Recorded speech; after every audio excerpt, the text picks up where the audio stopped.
हा प्रयत्न भाजपने सातत्याने केला आणि याही वर्षी आम्ही विशेष गाड्या तर सोडल्याच, पण मी केंद्र सरकारचे आभार मानतो की केंद्र सरकारने 367 गाड्या कोकणवासियांच्या सेवेमध्ये दिल्या। कोणालाही गर्दीचा सामना करावा लागणार नाही, झटके खावे लागणार नाही।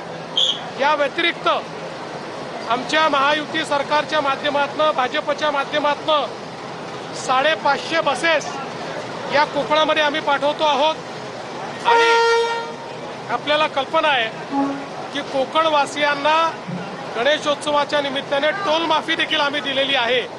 त्यामुळे अतिशय आरामदायी आणि सुखरूप असा प्रवास कोकणवासियांचा करण्याचा प्रयत्न मोदीजींच्या नेतृत्वात आमच्या सरकारने केला आहे। सर, सरकारने राज्योत्सवाचा दर्जा दिल्यानंतर ही सगळी सेवा दिली जाते।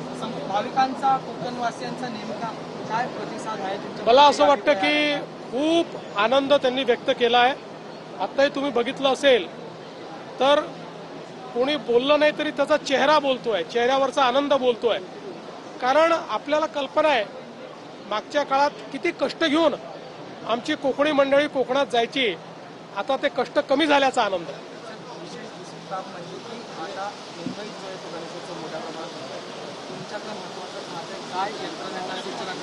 असं आहे की गणेशोत्सवाच्या निमित्ताने जी काळजी घ्यायची ती आपण घेतली आहे। तथापि शेवटी गणेश मंडळ ही देखील आमचे डोळे आहेत, तेही आमचे कान आहेत। त्यांनीही सजग राहिलं पाहिजे, त्यांनी लक्ष ठेवलं पाहिजे।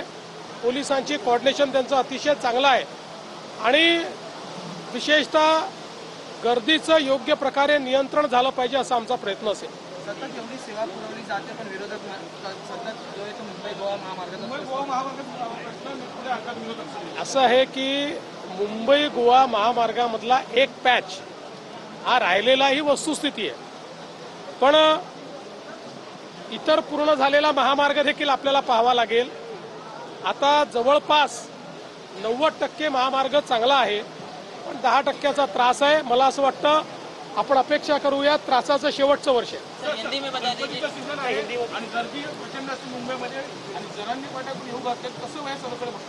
असं आहे की लोकशाहीमध्ये आंदोलन करण्याचा सगळ्यांना अधिकार आहे, त्यामुळे लोकशाही पद्धतीने कोणी आंदोलन करणार असेल तर सरकार कोणाला रोखणार नाही। मात्र त्याचवेळी हिंदूंचा सगळ्यात मोठा सण हा गणेशोत्सव आहे, त्यामुळे अशा प्रकारचा हा जो सण आहे या सणात कुठलं विघ्न येऊ नये अशा प्रकारची आमची अपेक्षा आहे।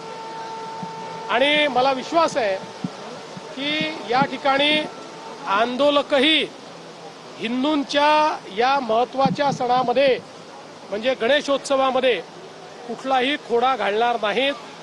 कारण आपण सगळे मागण्या वेगवेगळ्या असतील पण छत्रपती शिवरायांचे मावळे आहोत आणि छत्रपती शिवरायांनी त्यांच्या राज्यामध्ये हिंदूंचे सण हे साजरे करण्याकरता कोणतेही विघ्न कधी येऊ दिले नाही।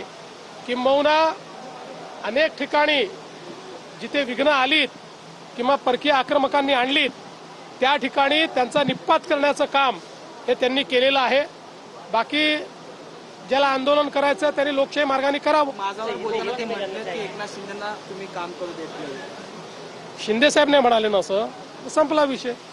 माझं आणि शिंदे साहेबांचं चांगलं आहे आणि कोणी कितीही मध्ये विस्तव टाकण्याचा, काड्या टाकण्याचा, आऱ्या टाकण्याचा, बांबू टाकण्याचा, काही टाकण्याचा प्रयत्न केला तरी काही होणार नाही। आम्ही सोबतच आहोत। सर, तुम्ही जसं म्हणालात की प्रत्येकाला आंदोलन करण्याचा अधिकार आहे, मात्र मनोज जरांगे पाटील वारंवार एकदम खालच्या पातळीवर जाऊन तुमच्यावरती टीका करतात, सगळ्या गोष्टी करतात। त्यांना बळ नेमकं कोण पुरवतंय हे वारंवार ते सतत करत आलेलं आहे। मी एवढंच म्हणेन की जो आपल्याला छत्रपती शिवाजी महाराजांचा मावळा मानत असेल तो कधीही खालची भाषा वापरणार नाही, कुठल्या स्त्रीबद्दल, कोणाच्या आईबद्दल वाईट आणि चुकीचं बोलणार नाही। आणि खरं तर त्या संदर्भात मी प्रतिक्रिया द्यावी हे मला योग्यही वाटत नाही। प्रत्येकाचं बोलणं त्यांना लखलाभ माझ्या पाठीशी आईचा आशीर्वाद, माझ्या पाठीशी अंबाबाईचा आशीर्वाद, माझ्या पाठीशी आई भवानीचा आशीर्वाद आणि माझ्या पाठीशी या ठिकाणी संपूर्ण महाराष्ट्रातल्या जनतेचा सर, आशीर्वाद। हिंदी में जानना चाहेंगे, आज जो है भाजपा की तरफ से जो है मोदी एक्सप्रेस फिर से एक बार छोड़ी गई, आपने हमारा झंडा दिखा के उसको जो है देखिए, रवाना बहुत खुशी की बात है कि मुंबई में बसने वाले जितने कोकणवासी लोग हैं वे गणेश पर्व पर, गणपति उत्सव में अपने गांव जाते ही है और चाहे कितनी तकलीफ हो वो वहां पहुंचते हैं। इसलिए पिछले कुछ वर्षों में भारतीय जनता पार्टी की ओर से और महायुति की सरकार की ओर से और मोदी सरकार की ओर से भी हम लोगों ने कई अच्छे उपक्रम हाथ में लिए हैं। इस साल हमारे मोदी जी के और अश्विनी वैष्णव जी के आशीर्वाद से 367 ट्रेन्स, स्पेशल ट्रेन्स कोकण वासियों को हमने दी है। बीजेपी ने भी कई ट्रेन्स स्वयं स्पॉन्सर भी की है।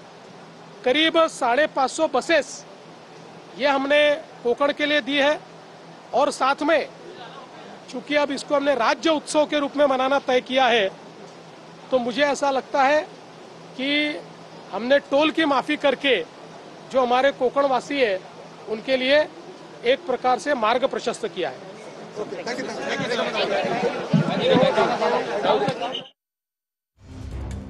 तर मुख्यमंत्री देवेंद्र फडणवीसांनी जरांगेंना उत्तर दिलेलं आहे, मी माझ्या आईचा आशीर्वाद मला आहे, अंबाबाईचा आशीर्वाद आहे आणि छत्रपतींचा मावळा जो आहे त्या संदर्भात असं बोलणार नाही असं वक्तव्य फडणवीसांनी केलं।